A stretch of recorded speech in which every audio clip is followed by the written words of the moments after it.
you ever looked at your hormone test and thought, what does this even mean? Today I will make it simple. Hi, I am Dr. Handan Namlı. I am an obstetric gynecology and fertility specialist. Here I explain fertility science in a calm, practical way so you can take the next right step with confidence.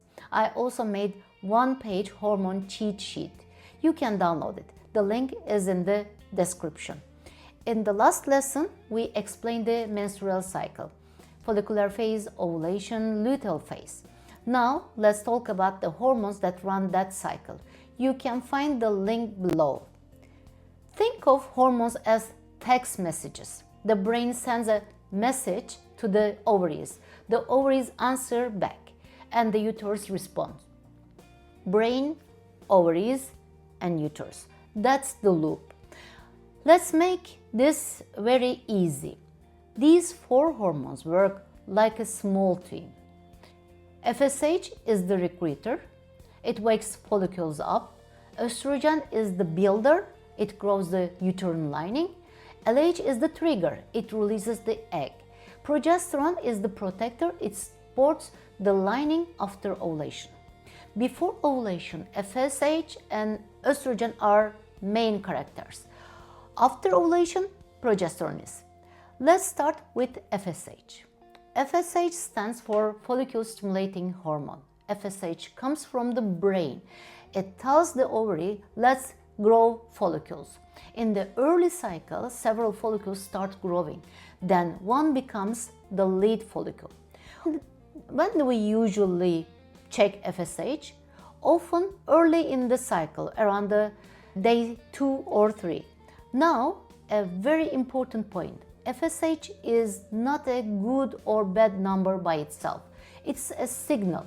If FSH is higher than expected, it can mean the brain needs to push harder to stimulate the ovaries.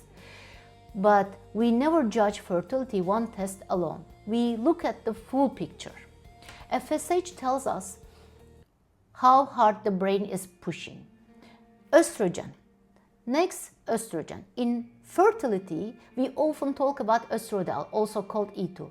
Estrogen is made mostly by growing follicle. As the follicle grows, estrogen rises. What does estrogen do? It does 4 big things. 1, it builds the uterine lining. 2, it helps cervical mucus become more sperm friendly. 3, it supports follicle growth and egg maturation. 4, gives feedback to the brain. And here's the key idea. When estrogen stays high enough, it can help trigger the LH surge. Estrogen rises to prepare the body for ovulation.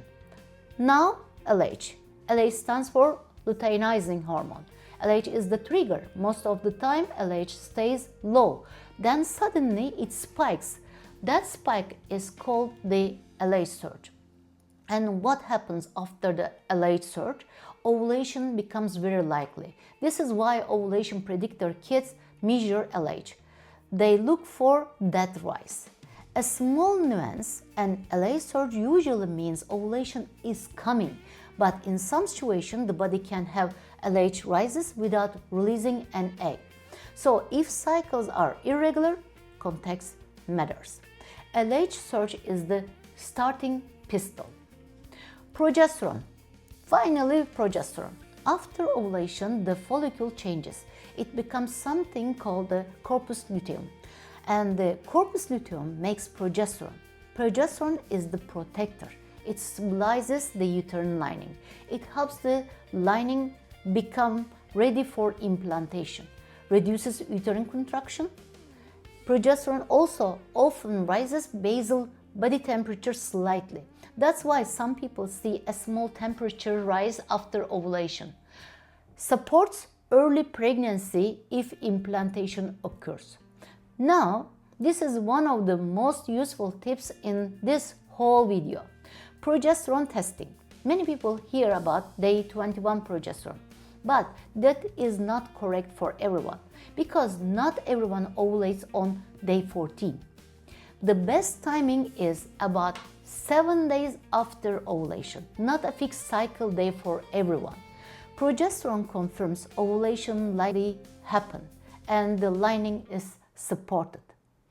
Now let's put the whole story together. Early cycle, FSH starts, follicle grows, estrogen rises, lining grows. High estrogen helps trigger the LH surge. LH surge, ovulation.